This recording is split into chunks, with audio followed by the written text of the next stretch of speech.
अस्सलामु अलैकुम वरहमतुल्लाहि वबरकातुहू। अजीज तुलबा तालिबात, आज हम हिस्सा कवाइद नसरी कवाइद हिस्सा अव्वल शुरू कर रहे हैं। आज जो कुछ पढ़ाया जाएगा आपको, जो कवाइद का हिस्सा आपको पढ़ाया जाएगा, वो आपको मजमून की बयान में उल्टी तरफ से लिखना है। सीधी तरफ से आपने मजमून लिखे हैं, उल्टी तरफ से इसको लिखना है। और जब वीडियो आपको ये जो कवायद है ये पढ़ाए जाएंगे तो आपको सिर्फ सुनना है, लिखने का काम आपको इस वीडियो के साथ सेंड किया जाएगा। आइए कवायद में सबसे पहले हम आज पढ़ते हैं फिक्रा या जुमला। अब फिक्रा या जुमला किसे कहेंगे? दो या दो से जायद बामानी अल्फाज का मजमुआ फिक्रा या जुमला कहलाता है। दो जो अल्फाज हो या दो से जायद अल्फाज हो, लेकिन कैसे हो? बामानी हो, मीनिंगफुल हो, मीनिंगलेस न हो, तो ऐसे बामानी अल्फाज का मजमुआ जो रहता है वो फिक्रा कहलाता है।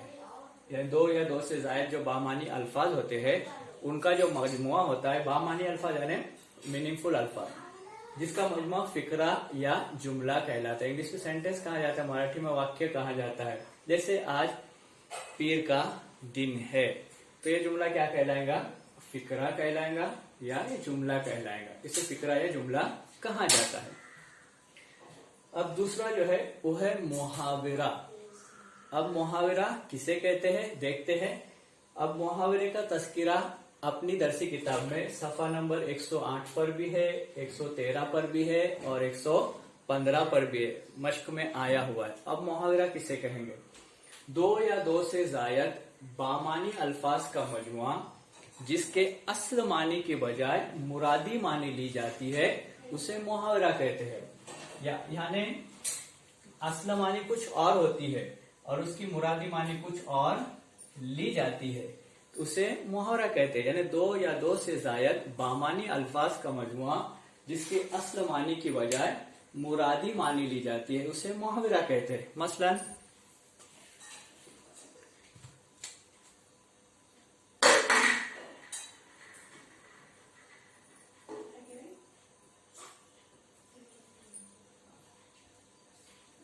जैसे एक मुहावरा है 9 2 11 होना। अब ये मुहावरा है, इसके असल माने हैं कि 9 में जमा 2 करेंगे तो 11 आता है जवाब। ये असल मानी है, लेकिन यहाँ मुरादी मानी है भाग जाना। यानी असल मानी कुछ और होती है और मुरादी मानी कुछ और ली जाती है। यानी दो या दो से जायद बामानी अल्फाज का मजमुआ जिसमें असल मानी की बजाय मुरादी मानी ली जाती है उसे मुहावरा कहते हैं। जैसे यहाँ 9 2 11 होना। अब 9 में जमा 2 करते हैं तो जवाब आता है 11। ये असल मानी है, लेकिन यहाँ मुरादी मानी क्या है? भाग जाना। जैसे पुलिस को देखकर चोर 9 2 11 हो गया। बहुत इस्तेमाल कर सकते उसको। अब तीसरा देखो, तीसरा क्या है? कहावत है। अब कहावत किसे कहते हैं देखते हैं।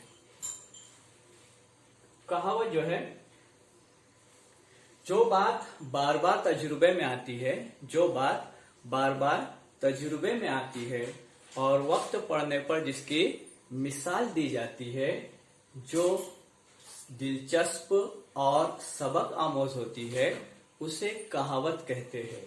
यानी जो बात बार बार तजुर्बे में आती है, वक्त पड़ने पर जिसकी मिसाल दी जाती है, जो सबक आमोज भी होती है, दिलचस्प भी होती है और सबक आमोज भी होती है, उसे क्या कहेंगे? कहावत कहेंगे। जैसे 4 दिन की चांदनी फिर अंधेरी रात। यानी शायर ने कहावत को इस्तेमाल इस तरह से किया है कि सोने चांदी की चमक सिर्फ देखने की बात है, सोने चांदी की चमक सिर्फ देखने की बात है, 4 दिन की चांदनी फिर अंधेरी रात है। ऐसी कई कहावतें हैं जो आपको लिखने के लिए सेंड की जा रही है। जैसे ऊंची दुकान फीका पकवान, घर की मुर्गी दाल बराबर, ऐसी बहुत सी कहावतें हैं जो आमतौर पर अपने घरों में वक्तन फौक्तन इस्तेमाल की जाती है। अदब में भी, कहानियों में भी, किस्सों में भी और जगह जगह इसका इस्तेमाल किया जाता है। उर्दू में भी किया जाता है, दिगर जुबानों में भी इसका इस्तेमाल करते हैं। इसको कहावत कहते हैं, जो सबक आमोज भी होती है और दिलचस्प भी होती है। इंसान थोड़ी देर के लिए हंस देता है, लेकिन बाद में उसे सबक हासिल करता है। अब चौथा जो है वो साबिका लाहिका, साबिके लाहिके जिसको कहा जाता है, साबिका लाहिका कहा जाता है। अब देखेंगे सबसे पहले कि साबिका किसे कहते हैं।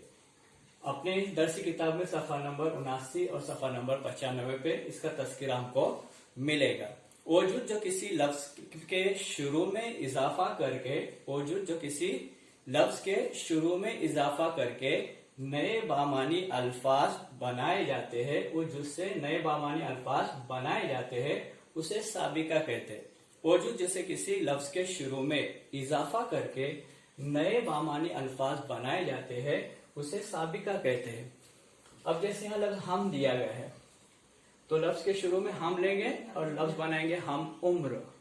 यहाँ गुल दिया है, तो लफ्ज गुल पहले लेंगे और उसके साथ लफ्ज बनाएंगे गुलदान, गुलशन बनाएंगे, गुलदान बनाएंगे।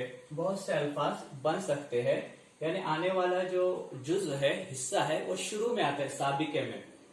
साबिका जो होता है उसमें दिया गया जो हर जुज होता है, हिस्सा होता है, वो शुरू में लिया जाता है और उससे बामानी अल्फाज कई बनाए जाते हैं। हम उम्र है तो हम जमात भी है, हम शक्ल भी है, बहुत से अल्फाज बनाए जाते हैं। अब जो लाहिका है, लाहिका में क्या होता है, अल्फाज में जुज का इजाफा आखिर में होता है और उससे बामानी अल्फाज बनाए जाते हैं, नए बामानी अल्फाज बनाए जाते हैं। यहाँ जुज का हिस्सा शुरू में होता था, लाहिके में जुज का हिस्सा आखिर में होगा। जैसे लफ्ज दिया गया बार, तो अश्क बार है, संग बार है, गोहर बार है।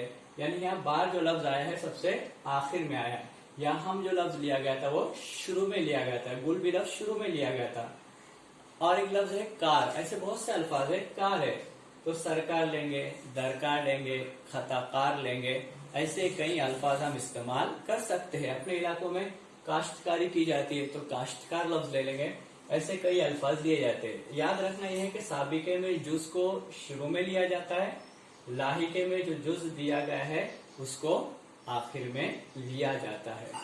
तो ये नसरी कवायद में फिक्रा हो गया, मुहावरा हो गया, कहावत हो गई, साबिका हो गया और लाहिका भी हो चुका है।